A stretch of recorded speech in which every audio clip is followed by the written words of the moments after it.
نحمده ونستعينه ونستغفره ونعوذ بالله من شرور أنفسنا ومن سيئات أعمالنا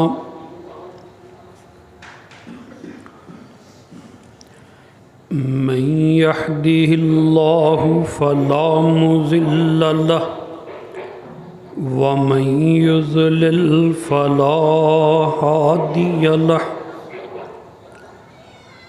وأشهد أن لا إله إلا الله وحده لا شريك له وأشهد أن محمدًا عبده ورسوله اللهم صل على محمد وعلى آل محمد كما صليت على إبراهيم وعلى آل إبراهيم إنك حميد مجيد اللهم بارك على محمد وعلى آل محمد كما باركت على إبراهيم وعلى آل إبراهيم إنك حميد مجيد رب اشرح لي صدري ويسر لي أمري واحلل عقدة من لساني يفقهوا قولي رب زدني علما أما بعد فإن خير الحديث كتاب الله وخير الهدي هدي محمد صلى الله عليه وسلم وشر الأمور محدثاتها وكل محدثة بدعة وكل بدعة ضلالة وكل ضلالة في النار أعوذ بالله السميع العليم من الشيطان الرجيم بسم الله الرحمن الرحيم فهل عصيتم إن توليتم أن تفسدوا في الأرض وتقطعوا أرحامكم أولئك الذين لعنهم الله فأصمهم وأعمى أبصارهم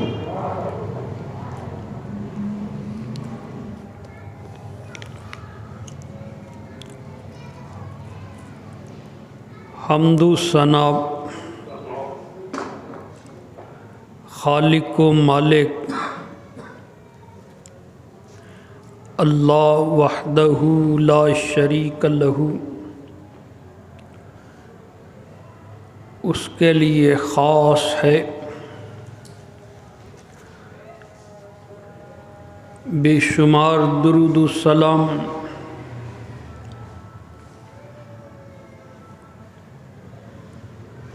شافع محشر رحمت للعالمین سید الثقلین محمد الرسول اللہ صلی اللہ علیہ وآلہ وسلم کی ذات گرامی پر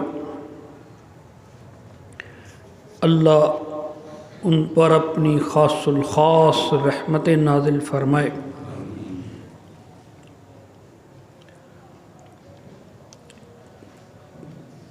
قرآن مجید کا 26واں پارہ ہے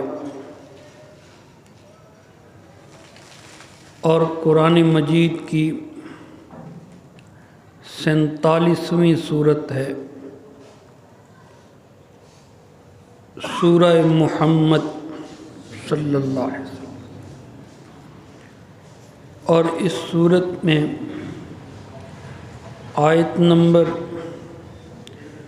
22 اور 23 ہے۔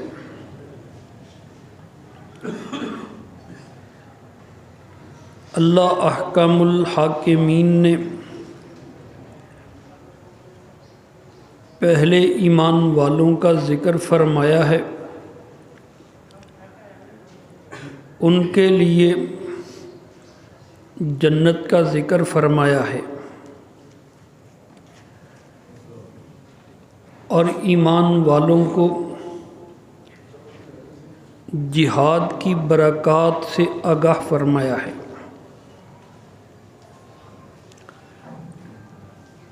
پھر رب العالمین منافقوں کا ذکر فرماتے ہیں، منافقوں کی نشانیاں بتلاتے ہیں۔ منافق لوگ جہاد سے جی چراتے ہیں، اللہ کی راہ میں جان دینے سے گھبراتے ہیں، اور پھر اللہ فرماتے ہیں یہ اقتدار کے خواہش مند، اگر بالفرض ان کو اقتدار مل جائے تو یہ لوگوں کا جینا حرام کر دیں گے، زمین میں فساد برپا کر دیں گے، رشتہ داریوں کو توڑ ڈالیں گے، اور یہ وہ بری خصلتیں ہیں منافقوں کی جس کی وجہ سے اللہ نے ان پر لعنت فرمائی ہے اور ان کو اپنی رحمت سے محروم کر دیا ہے۔ آیت نمبر 21 اللہ فرماتے ہیں فَهَلْ عَصَيْتُمْ إِن تَوَلَّيْتُمْ، ممکن ہے کہ اگر تم والی بن جاؤ، تم کو اقتدار مل جائے، ان تفسدوا فی الارض، تب تم زمین میں فساد پھیلانا شروع کر دو، اختیارات کا ناجائز استعمال کرو، وَتُقَطِّعُوا أَرْحَامَكُمْ، اور جب تمہیں اقتدار مل جائے پھر تم اپنوں کو بھی پہچاننے سے انکار کر دو، رشتہ داروں سے تعلق توڑ لو۔ یہ بھی منافقوں کی خوبی بیان کی، خم، اور ایک ترجمہ اس کا یہ بھی کیا گیا ہے فَهَلْ عَصَيْتُمْ إِن تَوَلَّيْتُمْ، ممکن ہے کہ تم جہاد سے منہ پھیرو، تولیتم ایک اس کا معنی ہوتا ہے پھر جانا، واللہ یولی پیٹھ پھیر جانا میدان جہاد سے، اور دوسرا اس کا معنی ولیہ حکومت والا ہو جانا۔ میدان جہاد سے تم بھاگو یا تمہیں اقتدار مل جائے، دونوں ترجمے ٹھیک، پھر تم زمین میں لوگوں کا جینا حرام کر دو، تفسدوا فی الارض وتقطعوا ارحامکم، اور تم رشتہ داروں سے تعلق توڑ لو، ان کے حقوق نہ ادا کرو، قطع تعلقی کر لو۔ اولئک الذین لعنہم اللہ، یہ وہ لوگ ہیں جن پر اللہ نے لعنت برسائی ہے، اللہ کی رحمت سے محروم۔ ان پر، ان حرکتوں کی وجہ سے منافقوں پر اللہ کی لعنت ہے۔ اللہ احکام الحاکمین نے ان کو بے حس کر دیا، بے شرم اور بے حسی طاری کر دی ان کے اوپر۔ فَأَصَمَّهُمْ، ان کو بہرا کر دیا، نہ کسی کی چیخیں اثر کرتی ہیں، نہ کسی کی فریادیں اثر کرتی ہیں، اور نہ حق کہنے والے کی تلقین اور تاکید کا ان کو کوئی اثر ہوتا ہے۔ دنیا کی ساری باتیں سنائی دیتی ہیں، مطلب کی باتیں سنائی دیتی ہیں، اللہ رسول کی باتوں، ان کی تعلیمات کا معاملہ آ جائے تو کان بہرے ہو جاتے ہیں، بے حس۔ فَأَصَمَّهُمْ، اللہ نے ان کو بہرا کر دیا۔ وَأَعْمَى أَبْصَارَهُمْ، اللہ نے ان کی آنکھوں کو اندھا کر دیا۔ ویسے تو منافق دیکھتے تھے، لیکن جو اللہ تعالیٰ دکھانا چاہتا ہے وہ نہیں دیکھتے تھے۔ عبرت پکڑنے والی نگاہ نہیں تھی ان کے پاس، آیات الہی میں غور و فکر کرنے والی نظر نہیں تھی ان کے پاس، اس حوالے سے وہ اندھے تھے۔ اللہ اکبر۔ یہ آیت کریمہ رسول کریم صلی اللہ علیہ وسلم نے تلاوت فرمائی۔ رسول کریم صلی اللہ علیہ وسلم نے صحابہ کرام کو ایک حدیث قدسی سنائی اور پھر فرمایا، اگر چاہو تو سورہ محمد کی یہ آیت پڑھ لو، اس میں بھی یہی لکھا ہے۔ امام مسلم رحمۃ اللہ علیہ نقل فرماتے ہیں، امام بخاری وہ بھی نقل فرماتے ہیں، صحیحین کی حدیث، اور صحیح بخاری کے کتاب الادب میں ہے۔ سیدنا ابو ہریرہ رضی اللہ تعالی عنہ اس کے راوی ہیں۔ عن ابی ہریرہ رضی اللہ تعالی عنہ قال قال رسول اللہ صلی اللہ علیہ وسلم، سیدنا ابو ہریرہ رضی اللہ تعالی عنہ راوی ہے، اللہ کے رسول صلی اللہ علیہ وسلم فرماتے ہیں، لما خلق اللہ الخلق، جب رب العالمین نے مخلوقات کو پیدا فرمایا، انسانوں کو تخلیق فرمایا اور یہ طے کر دیا کہ یہ رشتہ دار ہوگا، یہ اس کا باپ ہوگا، یہ اس کی ماں ہوگی، یہ اس کے چاچے تائے ہوں گے، یہ اس کے ماموں ہوں گے، یہ دادا، یہ ننیال، یہ بیوی کی طرف سے رشتہ دار، یہ فلانی طرف سے رشتہ دار۔ مخلوق اللہ نے پیدا فرمائی، رشتہ داریاں بھی طے فرما دیں۔ جب رب العالمین نے رشتہ داریاں طے فرما دیں، قامت الرحیم، رشتہ داری اٹھ کے کھڑی ہو گئی۔ اب وہ یہ دنیا کی تو بات ہی نہیں ہے، اس دنیا سے پہلے جو عالم ہے عالم ارواح اس کی باتیں ہیں۔ رشتہ داری کس شکل میں تھی، کیسے تھی، اللہ کریم نے بتا دیا، ہم نے مان لیا۔ رشتہ داری اٹھ کے کھڑی ہو گئی، فَأَخَذَتْ بِحَقْ وَالرَّحْمَٰنِ، اس نے اللہ کے عرش کا پایا پکڑ لیا، کہنے لگی اللہ میں فریادی بن گئی، تو نے رشتہ داری بنا دی، لیکن یہ تیرے بندے مجھے توڑیں گے، ذلیل کریں گے، میری حق تلفیاں کریں گے، میں تو رل گئی۔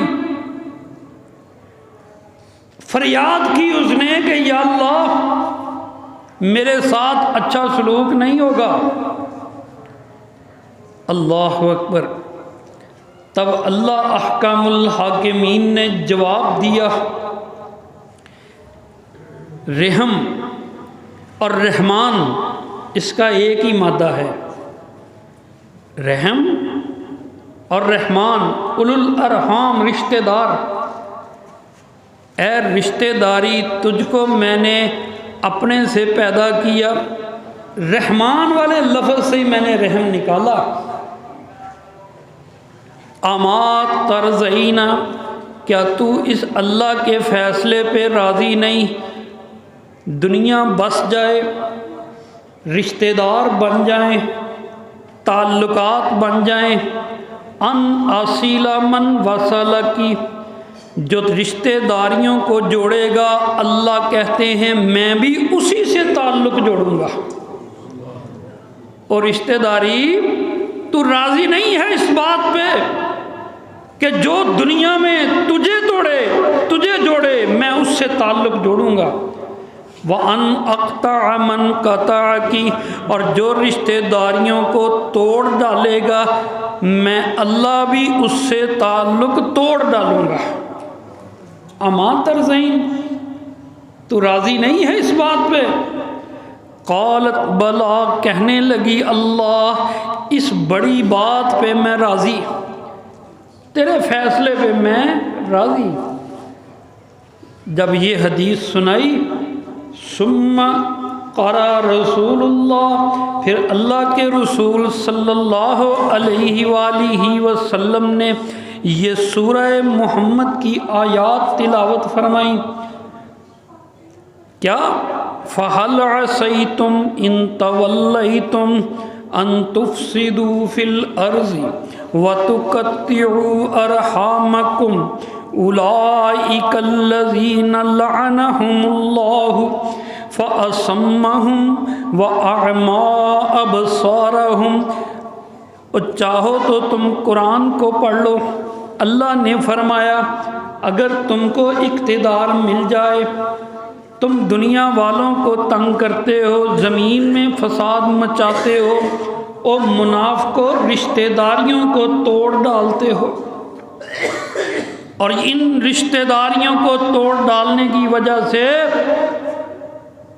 اولئک الذین لعنہم اللہ، اللہ کی لعنت برستی ہے۔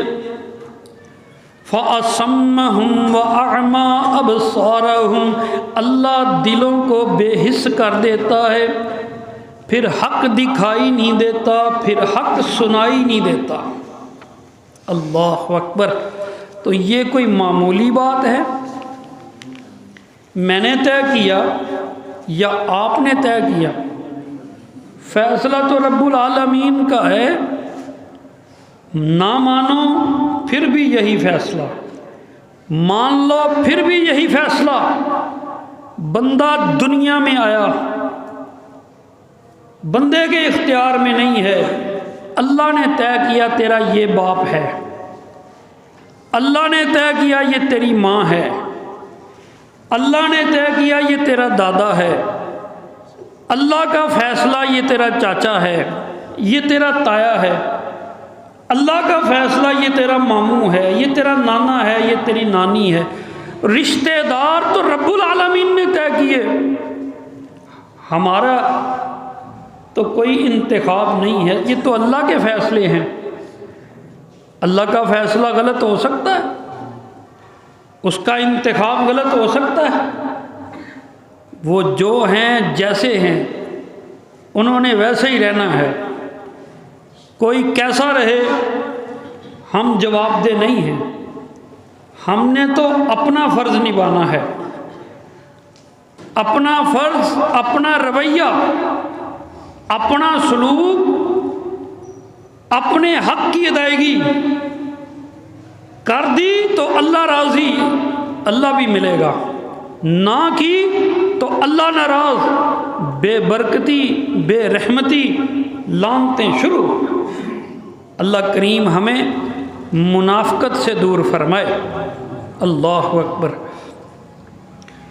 امام مسلم رحمۃ اللہ علیہ نقل فرماتے ہیں، سیدنا ابو ہریرہ رضی اللہ تعالی عنہ اس حدیث کے راوی، نبی کریم صلی اللہ علیہ وآلہ وسلم بیت المال بنایا، اس میں سال کے بعد لوگوں سے زکوٰۃ اور عشر وصول فرماتے۔ رجب کا مہینہ آتا تو آپ اپنے عاملوں کو روانہ فرماتے، لوگوں کے مال کا جا کے حساب لیتے، حساب کتاب کرنے کے بعد پھر ان سے زکوٰۃ اکٹھی کر کے بیت المال میں آ کے جمع کروا دیتے۔ آپ لوگوں کو فرمایا کرتے تھے کہ لوگوں کے قیمتی مال نہ لینا، درمیانے مال لینا، نہ بہت ماڑے نہ بہت اچھے، درمیانے مال لینا، مخلوق خدا کو تنگ نہ کرنا۔ ایک دفعہ اللہ کے رسول صلی اللہ علیہ وسلم نے یہ زکوٰۃ وصول کرنے کے لیے سیدنا عمر رضی اللہ تعالیٰ عنہ کو بھیج دیا۔ صحیح مسلم میں کتاب الزکوٰۃ میں یہ حدیث موجود ہے۔ بعث عمر، نبی کریم صلی اللہ علیہ وسلم نے عمر کو بھیجا لأخذ اموال الزکوٰۃ، زکوٰۃ کے مال وصول کرنے کے لیے۔ عمر رضی اللہ تعالی عنہ واپس آئے، کہنے لگے اللہ کے نبی سب سے زکوٰۃ وصول کر لی، یہ 3 بندے ہیں انہوں نے زکوٰۃ نہیں دی، ان کی طرف سے زکوٰۃ نہیں آئی۔ ان میں ایک ابن جمیل، دوسرا خالد ابن ولید، اور تیسرے آپ کے چچا عباس ہیں، انہوں نے زکوٰۃ نہیں دی۔ نبی کریم صلی اللہ علیہ وسلم نے فرمایا ابن جمیل وہ تو اپنا وقت بھول گیا، کس طرح غربت میں تھا اور اب اللہ نے اس کو نواز دیا ہے، تو یہ اب زکوٰۃ دینے سے انکاری ہے۔ مطلب کہ اس کو شکر کرنا چاہیے اور اللہ کے راستے میں دینا چاہیے، اور اب دینے کی باری آئی ہے، ٹال مٹول، بہانے بازیاں۔ اللہ اکبر۔ اللہ تعالی ہمیں اللہ کی راہ میں دل کی خوشی سے دینے کی توفیق عطا فرمائے۔ پہلا بندہ، پھر رسول کریم صلی اللہ علیہ وسلم نے فرمایا فَأَمَّا خَالِدًا فَإِنَّكُمْ تَظْلِمُونَ، اور تم خالد بن ولید سے کیوں زکوٰۃ مانگتے ہو، یہ تو ظلم ہے، اس پر تو بنتی نہیں، وہ تو کاروبار تو نہیں کرتا۔ فرمایا اس کی زریں، اس کی تلواریں، اس کا اسلحہ، اس کا گھوڑا، سب کچھ تو جہاد فی سبیل اللہ کے لیے ہے، اس کی زکوٰۃ نہیں بنتی۔ تو یہ مسئلہ بھی واضح ہو گیا کہ جو ذاتی استعمال کی چیزیں ہوں، چاہے قیمتی گاڑی ہو، چاہے کتنا ساز و سامان ہو، اس پر زکوٰۃ نہیں ہوتی ہے۔ ایک بھائی نے پلاٹ لیا ہے گھر بنانے کے لیے، 10 سال بھی رکھ چھوڑا ہے، اس پر کوئی زکوٰۃ نہیں ہے۔ ایک بھائی نے پلاٹ لیا ہے کہ جب موقع ملے گا، نفع ملے گا، میں بیچ دوں گا، اس پر ہر سال زکوٰۃ پڑتی ہے۔ اس نے نفع کے لیے لیا ہے، کاروبار کے لیے لیا ہوا ہے، نیت کیا ہے؟ فرق آ گیا نا جی۔ اگر کسی کی گاڑی ذاتی استعمال کے لیے ہے اس پر زکوٰۃ نہیں ہے، اور اگر اس نے نفع کے لیے گاڑی رکھی ہوئی ہے، جب گاہک لگے گا بیچ دوں گا تو پھر وہ اس پر زکوٰۃ دے گا۔ نبی کریم صلی اللہ علیہ وسلم نے فرمایا خالد بن ولید کے اوپر تو زکوٰۃ لگتی نہیں ہے، اس لیے کہ اس نے اپنا سارا سامان تو فی سبیل اللہ وقف کیا ہوا ہے۔ اور تیسرے نمبر پہ آ گئے عباس ابن مطلب۔ رسول کریم صلی اللہ علیہ وسلم نے فرمایا عمر اب عباس سے تو نے زکوٰۃ نہیں مانگنی، اس لیے کہ جو جتنی بھی زکوٰۃ عباس کی بنتی ہے فاہی علیہ، وہ اپنے چچا کی طرف سے میں زکوٰۃ دوں گا۔ پھر جو لفظ فرمائے وہ ہم بھول گئے، فرمایا اما شعرت ان العم سنو ابی، اوے عمر تجھے یہ شعور نہیں ہے کہ چچا بھی باپ کی طرح ہوتا ہے؟ اما شعرت، عمر تجھے اتنی سمجھ نہیں ہے ان العم، کہ چچا سنو ابی باپ کی مثل ہوتا ہے۔ اور ظالموں نے شریکہ بنا لیا چچا کو، چچا کے بیٹوں کو، سگے بھائیوں کو شریکہ بنا لیا، ان کو حسد کا رشتہ بنا لیا، جلانے کا رشتہ بنا لیا۔ اور یہ تو بازو تھے، یہ تو ساتھی تھے، غم گساری کا رشتہ تھا، پیار والا تعلق تھا، اللہ کا انتخاب تھا۔ رسول کریم صلی اللہ علیہ وسلم اپنے چچا کا احترام فرماتے، کہا عمر آئندہ سے تو نے عباس سے زکوٰۃ نہیں مانگنی، جو بنے گی میں دوں گا۔ اللہ اکبر۔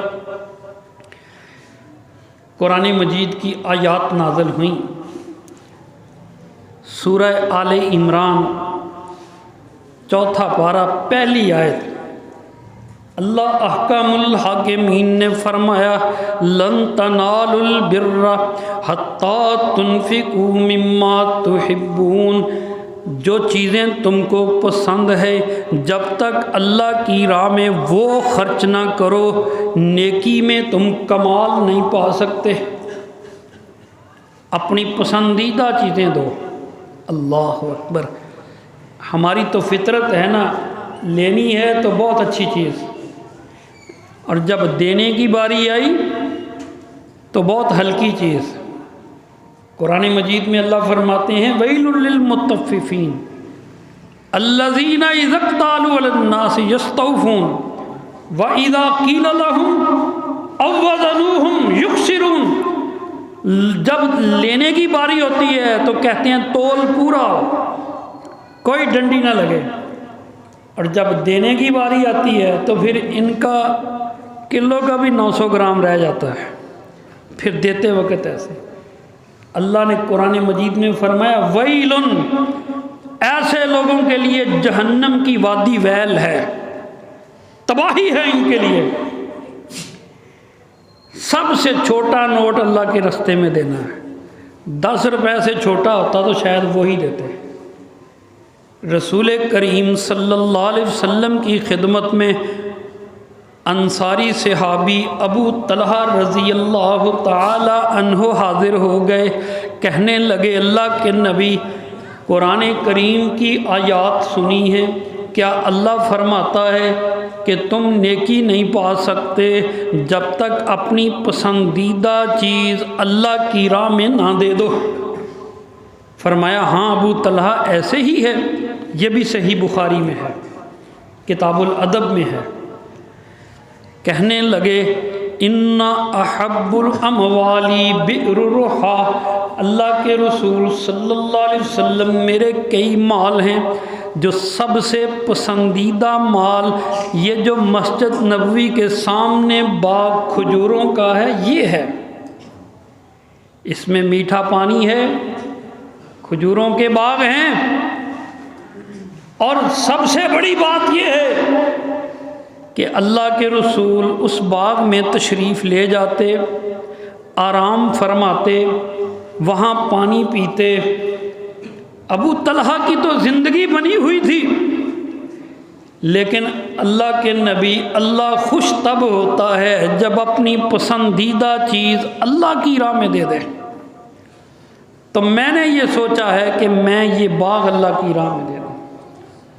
رسول کریم صلی اللہ علیہ وسلم نے فرمایا، ابو طلحہ یہ تو بڑا اچھا فیصلہ ہے۔ کہنے لگے ابو طلحہ اللہ کے نبی اب میں اس باغ کا کروں کیا، کس کو دوں؟ فرمایا تیرے چچا کے بیٹے ہیں، رشتہ دار ہے؟ کہا ہے۔ کہا جاؤ اوروں کو نہ دو، اپنے رشتہ داروں میں تقسیم کر دو، اپنے چچا کے بیٹوں میں بانٹ دو۔ ابو طلحہ کہتے ہیں فَقَسَمْتُهَا فِي أَقَارِبِهِ وَبَنِي عَمِّهِ، میں نے اپنے چچا کے بیٹوں میں اللہ کے نبی کی تاکید کے بعد وہ باغ تقسیم کر دیا۔ ڈبل ثواب ہوتا ہے، کسی عام آدمی کو صدقہ دینے کا 1 گنا ثواب، اور اپنے رشتہ دار کو صدقہ دینے کا 2 گنا ثواب ہوتا ہے۔ 2 گنا ثواب، ایک صلہ رحمی کا اجر اور دوسرا اللہ کی راہ میں خرچ کرنے کا اجر۔ اور یہاں ایک اور چھوٹی سی وضاحت میں کر دوں، بھائی جان جب مسجد کو دیں بے شک دکھا کے دیں، مدرسے کو دیں دکھا کے دیں، لوگوں کو ترغیب دیں، زکوٰۃ دیں تو حکومت کا نمائندہ 1-1 روپے کا حساب لے، کوئی چھپانے والی بات نہیں ہے۔ ابھی آپ نے سنا سیدنا عمر کو بھیجا پورا حساب کتاب، لیکن جب کسی بندے کو کوئی نفلی صدقہ دیں پھر افضل ترین بات یہ ہے کہ دائیں ہاتھ سے دیں، بائیں کو بھی نہ پتہ چلنے دیں، پھر اس کی عزت نفس ہے۔ اپنے رشتہ داروں کو، اپنے دوستوں کو اور اپنے ہمسایوں کو، اپنے تعلق والوں کو جب بھی دینا ہے تو کوشش کریں پتہ نہ لگنے دیں، تھوڑی سی جرت کر لیا کریں۔ کبھی بھائی کو دیں تو بیوی کو نہ بتایا کریں، کبھی ماں کو دیں تو بیوی کو نہ بتائیں، کبھی رشتہ داروں کو دیں تو بچوں کو نہ بتائیں، خفیہ رکھیں، اس کا بھی ثواب ہے، اللہ کی راہ میں دینے کا ثواب، رشتہ داروں کو دینے کا ثواب، اور پھر چپکے سے دینے کا ثواب، ثواب ہی ثواب ہے۔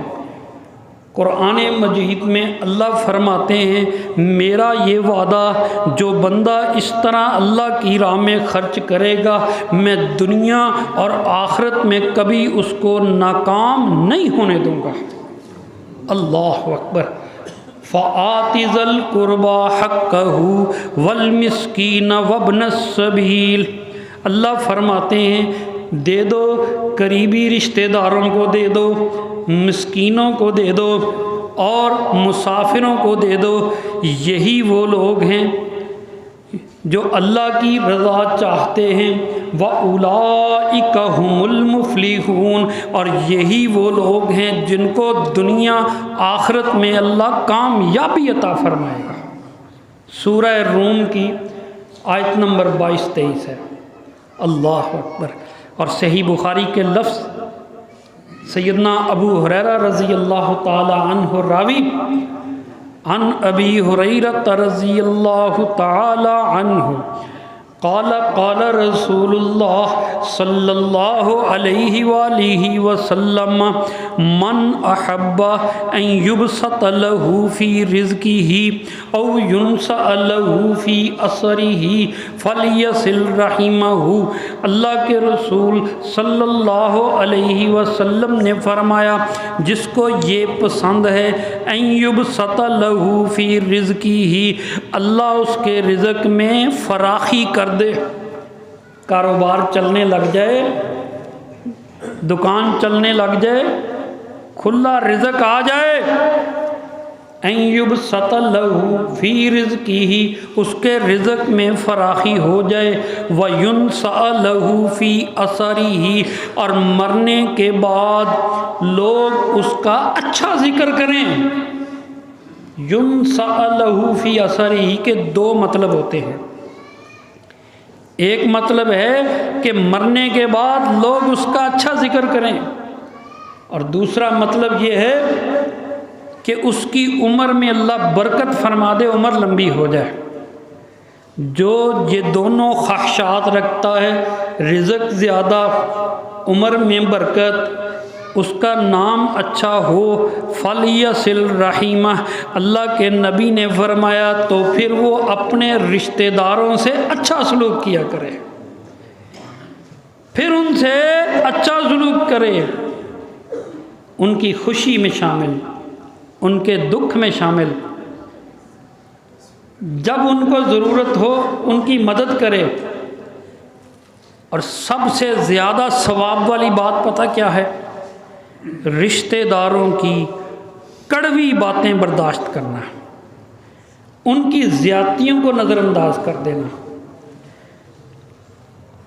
بدلہ لینے سے پرہیز کرنا، ثواب اللہ سے لینا ہے۔ اور سچی بات یہ ہے سب سے گہری چوٹ لگتی بھی ان سے ہے۔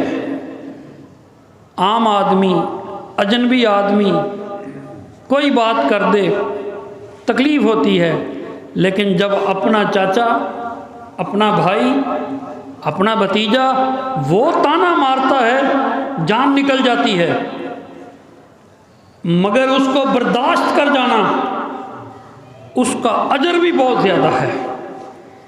اللہ کریم ہمیں صابرین میں شامل فرما، برداشت کرنے والوں میں شامل فرما۔ رسول کریم صلی اللہ علیہ وسلم نے فرمایا، سیدنا جبیر بن مطعم رضی اللہ تعالی عنہ راوی، امام بخاری رحمۃ اللہ علیہ اس حدیث کو نقل فرمانے والے، عن جبیر بن مطعم رضی اللہ تعالی عنہ قال قال رسول اللہ لا يدخل الجنت قاطع، رسول رحمت صلی اللہ علیہ وسلم نے فرمایا جو رشتہ داریوں کو توڑنے والا ہے وہ جنت میں داخل نہیں ہوگا۔ ہر وقت ٹو لیتے رہنا اس کے گھر میں کیا ہو رہا ہے، وہ کیوں خوش ہے، شریکہ پیٹنے کی فکر کرتے رہنا، جاسوسیاں کرتے رہنا، کسی کی خوشی کے اوپر سڑتے رہنا، سازشیں کرتے رہنا، غیبتیں اور چغلیاں، رشتہ داریاں توڑ دینے والی باتیں، یہ سب کرنے سے شاید مزہ آتا ہو، کوئی شغل لگتا ہو، مگر جنت سے بندہ محروم ہو جاتا ہے۔ رسول رحمت نے فرمایا ایسا کرنے والا جنت میں داخل نہیں ہوگا۔ کئی صوفی کہتے ہیں یہ کام کرنے سے گھر میں بے سکونی آتی ہے، لڑائیاں پڑ جاتی ہیں، ایسے بندے کو جنت میں داخل کر کے اللہ نے جنت کا سکون خراب کرنا ہے، اس کو جہنم میں ہی رہنے دو۔ یہ تو ہر جہاں جائے گا وہاں ہی بے سکونی اس کی وجہ سے آ جائے گی۔ یہ چغلیاں کرنا، یہ سازشیں کرنا، یہ جاسوسیاں کرنا، لگائی بجائی کرنا، رشتہ داریاں توڑنے والی باتیں ہیں، ایسے کام کرنے سے جنت سے بندہ محروم ہو جاتا ہے۔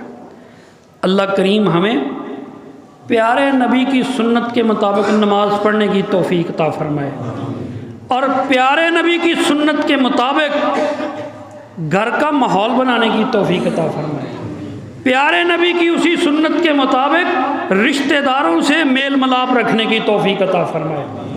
دین صرف نمازیں پڑھنے کا نام نہیں ہے، دکان میں بھی، رشتہ داریوں میں بھی، تعلقات میں بھی، سب جگہ سنت رسول اور دین ہے۔ اللہ سب جگہ خیال رکھنے کی توفیق عطا فرمائے۔ قرآن مجید میں اللہ فرماتے ہیں ان اللہ یأمر بالعدل والاحسان وایتاء ذی القربى وینہی عن الفحشاء والمنکر والبغی ذالکم یعظکم لعلکم تذکرون۔ سورۃ النحل کی آیت نمبر 90 ہے۔ اللہ کہتے ہیں تمہیں 3 باتوں کا حکم دیتا ہوں، 3 باتوں سے منع کرتا ہوں۔ ان اللہ یأمر بالعدل، عدل کا حکم، والاحسان، احسان کا حکم، وایتاء ذی القربى، اور قریبی رشتہ داروں کو دینے کا حکم۔ عدل کا مطلب حقدار کو اس کا حق دے دو، احسان کا مطلب حقدار سے کچھ حق سے زیادہ دے دو، وایتاء ذی القربى، اور قریبی رشتہ داروں کو دینے کا حکم۔ ہم نے سمجھا کہ شاید اس سے مراد صرف مال دینے کا حکم ہے،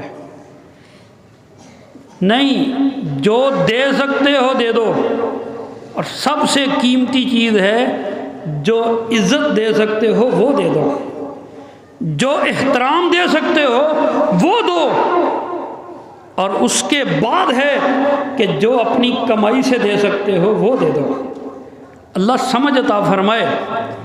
وَيَنْهَا عَنِ الْفَحْشَاءِ وَالْمُنْكَرِ وَالْبَغْيِ، اور اللہ تم کو 3 چیزوں سے منع کرتا ہے، بے حیائی کی گفتگو، بدتمیزی کی گفتگو، اور گندی باتوں، گندی حرکتوں سے منع کرتا ہے۔ یعظکم لعلکم یذکرون، اللہ تم کو نصیحت کرتا ہے تاکہ تم کو نصیحت آ جائے۔ ہمارے سامنے 2 ہی رستے ہیں، ایک رستہ ہے رسول اللہ والا، اور ایک رستہ ہے ابو لہب کی بیوی ام جمیل والا۔ وہ رشتہ داریاں توڑتی تھی، راستوں میں کانٹے بچھاتی تھی۔ امام التابعین سعید ابن مسیب رحمہ اللہ لکھتے ہیں، کہتے ہیں اس کے گلے میں ایک بڑا قیمتی ہار تھا۔ کہنے لگی میں اپنا یہ ہار بیچ کے جتنا پیسہ ملے گا میں محمد صلی اللہ علیہ وسلم کو تکلیف دینے کے لیے خرچ کر دوں گی۔ تب اللہ نے یہ آیتیں نازل فرمائیں کہ تو ہار بیچے گی نا، تیرے گلے میں رسی ہوگی، تجھے پھانسی لگی ہوگی، اور رہتی دنیا تک تجھے لوگ لعنت برسائیں گے۔ ایک یہ تھی، یہ بھی تو رسول اللہ کے رشتہ دار تھی، ہمسائے تھے۔ ایک اس کا سلوک ہے اور ایک رسول کریم کا سلوک تھا۔ پہلی وہی آئی، پٹھے کانپ رہے تھے، گھبرائے ہوئے گھر آ گئے، چادر اوڑھ دی۔ سیدہ خدیجہ نے پوچھا کیا معاملہ، بات بتائی تو فوراً ہی نیک گھر والی کے منہ سے نکلا ہے، اللہ ایسی گھر والی سب کو دے۔ کلا واللہ ما یخزیک اللہ ابدا، گھبرائیے مت، اللہ آپ کو کبھی رسوا نہیں کرے گا۔ انک لتصل الرحیم، آپ تو رشتہ داروں سے اچھا سلوک کرتے ہیں، اللہ کیسے آپ کو ضائع کر دے گا۔ جو رشتہ داروں سے اچھا سلوک کرتا ہے، یہ بی بی خدیجہ کو بھی پتا تھا، اللہ اس کو کبھی رسوا نہیں ہونے دیتا۔ انک لتصل الرحیم وتقری الضعیف وتعین علی نوائب الحق وتحمل الکل وتکسب المعدوم۔